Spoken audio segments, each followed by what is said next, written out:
The foods that can transform your health. Inflammation has become quite the buzzword lately, touted as the cause of everything from acne to Alzheimer's and from digestive issues to obesity.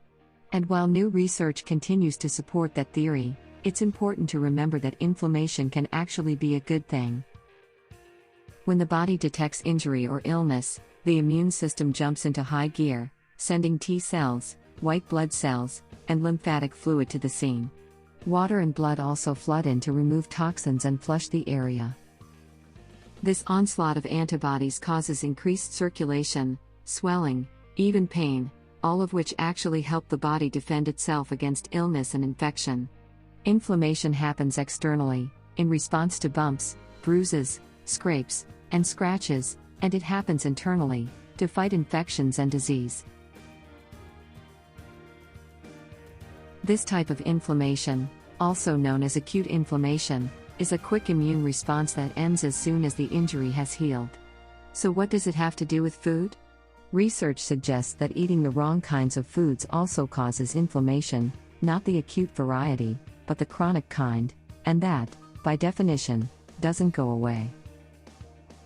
Over time, chronically inflamed organs and tissues start to degenerate, toxins build up, and our organs are depleted of vital nutrients. All of this eventually takes its toll, potentially damaging the intestines, heart, kidneys, pancreas, joints, skin, and bones. A diet that's high in inflammatory foods causes a constant, low-grade inflammation in the body, says Elson Haas, MD, author of The False Fat Diet, Ballantine Books, 2001. If the immune system is preoccupied fighting this constant inflammation, it's not as able to help protect the body against other things that can pop up, such as abnormal cells in breast or prostate tissue. According to Haas, modern diseases are merely symptoms of the underlying issue of inflammation, which is just the body trying to heal itself. The question is, from what? The diet that does a body bad. The diet that does a body bad. By and large, the food choices we make dictate whether our bodies remain in a constant state of disease. Our too busy to cook, high-stress Western lifestyles have led many of us to eat fast foods or packaged goods lacking in vital nutrients and high in pro-inflammatory ingredients. Like trans fats, sugars, refined starches, processed meats, hydrogenated oils, and artificial sweeteners. A steady diet of these inflammation-provoking foods spikes blood sugar and can also cause the body to stop responding to fat-regulating hormones. According to Barbara Rowe, Mile Per Hour, Road, author of Anti-Inflammatory Foods for Health, modern convenience foods actually confuse our bodies. Since these foods are so new to the human diet, most having been introduced only in the last 60 to 70 years, inflammation is a natural immune response to deal with them. But even those of us who steer clear of junk food and unhealthy fats may still need to pay attention to the ratio of good fats we eat. By now, we've all heard of omega-3 and omega-6 fatty acids. Omega-3 fats are the most underconsumed in the American diet, while omega-6s predominate, by a lot. In fact, thanks to all of the packaged convenience foods we eat, even the organic and all-natural varieties, most of us get about a 30-to-1 ratio of omega-6s to omega-3s. Since omega-6s are pro-inflammatory, too much of them can cause low-grade inflammation in the body. This inflammation prompts the oxidizing of the LDL, or bad cholesterol, which then makes it more sticky and more likely to adhere to the artery walls, which leads to heart disease, says Haas. Adding omega-3s helps counteract the damage omega-6s do and may prevent that oxidation of LDL cholesterol. Other inflammation triggers. Inflammation can also be caused by an immune reaction or allergy to a number of different foods. You might be eating healthy foods, but if your body has an allergic reaction to one of these, an immune response will trigger inflammation, usually signaled by gas, bloating, and pain. For example, some dietitians think the nightshade family of plants, potatoes, tomatoes, and eggplant, may actually make inflammation worse. These veggies contain an alkaloid called solanine that can trigger joint pain in some people, especially those with arthritis. If you've experienced this sort of pain, don't eat these vegetables for a few weeks to see if your symptoms improve. Another cause of inflammation is an acid-alkaline imbalance in the body. Experts agree that an acidic pH leads to toxicity that creates an unfriendly environment for the healing of inflamed cells.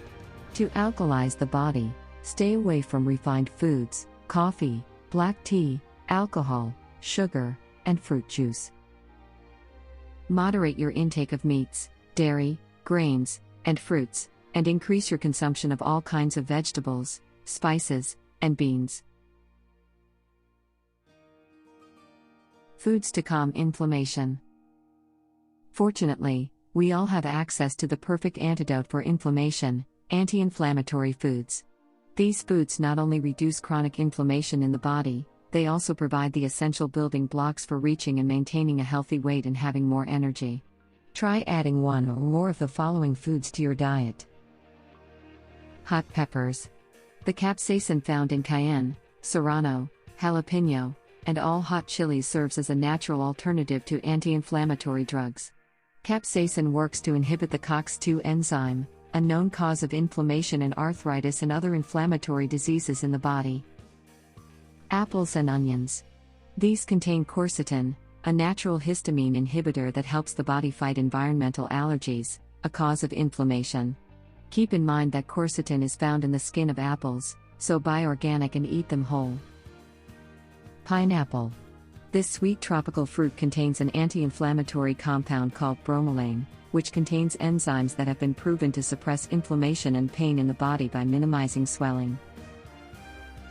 Bromelain loses its anti-inflammatory value when heated, so go for fresh, whole pineapple instead of the heat-processed canned variety. Dark, leafy green vegetables. These good-for-everything veggies contain alpha-linolenic acid, an omega-3 that has similar anti-inflammatory benefits as the omega-3s found in fish. Flax seeds, walnuts, pumpkin seeds.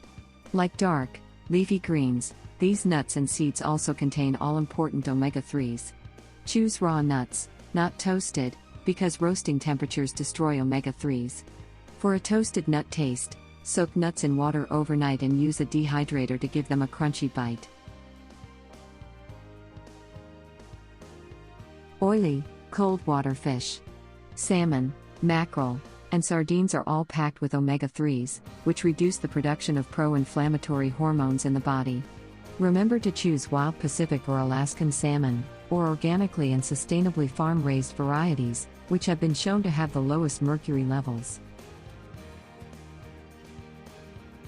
Also keep in mind that most of the omega-3 fats in these fish are in the brown fat near the skin. Scrape it onto your fork, or make sure to eat the whole fish, skin and all.